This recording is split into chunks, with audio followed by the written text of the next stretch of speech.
Good evening, I'm Shameka Neely. A proposed constitutional amendment banning gay marriage and civil unions in Indiana passed a Senate committee Wednesday. Anderson Senator Tim Lannon proposed an amendment to the resolution that would have changed the language to allow the state to permit civil unions in the future, but the amendment was voted down.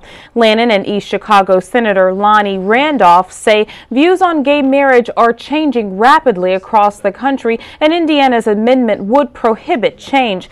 Cicero Representative Eric Turner, the resolution's author, says the passage through committee is an important step, but the amendment is still at least 2 years away from the ballot, as it must pass 2 consecutive sessions of the General Assembly before it can be put to a statewide referendum. Several dozen Indiana University buildings are beginning a competition against themselves to save energy. Stan Jastrzebski reports that began Wednesday with a parade. A band paraded through IU's Sample Gates Wednesday, attempting to drum up interest in the university's Energy Challenge, a competition involving residence halls, Greek houses, and academic buildings. All of these buildings are competing against their own history of energy and water use.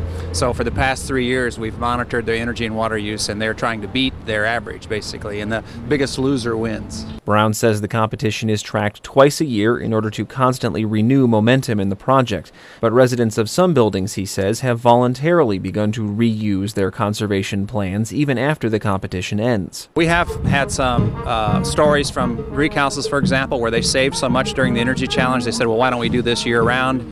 And they put in occupancy sensors with some of their savings. And so now they are saving energy year round based on some of the things they learned during the energy challenge. The challenge runs through April 20th, with meter readers making periodic checks at each location. For WTIU News, I'm Stan Jastrzebski. A look at your weather tonight: mostly cloudy, a 30% chance of thunderstorms, lows in the lower 30s.